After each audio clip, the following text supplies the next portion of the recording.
Bruce Lee was more than just a martial artist. He was a revolutionary thinker who reshaped the very essence of combat.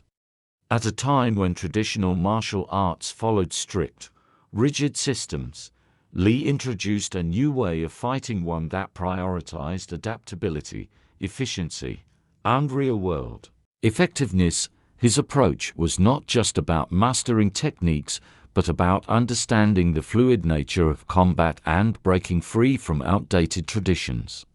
The birth of Jeet Kune Do, fighting without limitations. Bruce Lee's fighting philosophy culminated in the creation of Jeet Kune Do, JKD, a system that rejected fixed patterns in favor of adaptability.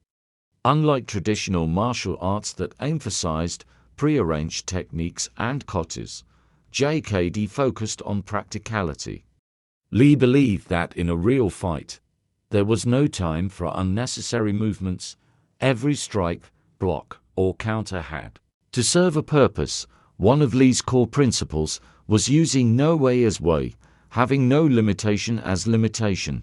This meant that a fighter should not be confined by one style, but should absorb techniques from various disciplines. He drew inspiration from boxing, fencing, wrestling, and kung fu, blending them into a system that allowed a fighter to react instinctively rather than follow predetermined sequences. Efficiency, the key to winning a fight. Bruce Lee's new way of fighting revolved around efficiency, the ability to strike with maximum speed, power, and accuracy while using minimal effort. He believed that every movement should be direct and economical. This led to his famous straight lead punch, which was inspired by fencing and designed to be the fastest, most effective punch possible. He also introduced the interception concept, which became the foundation of Jeet Kune Do. Instead of waiting to counter an opponent's attack, Lee trained to intercept their movement mid-action.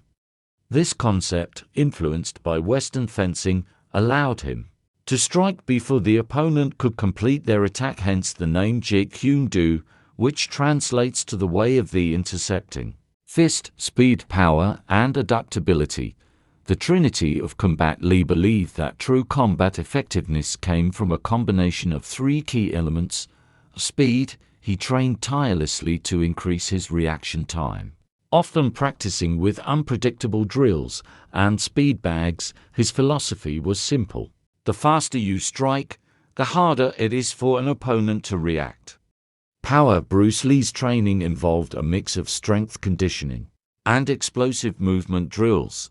He understood that power didn't just come from muscle mass, but from proper technique, body mechanics, and core strength.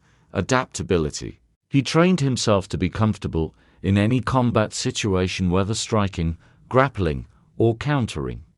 Unlike traditional martial artists who stuck to one range, Lee mastered fighting at long, medium, and close distances, breaking the boundaries of traditional martial arts. Lee's revolutionary ideas challenged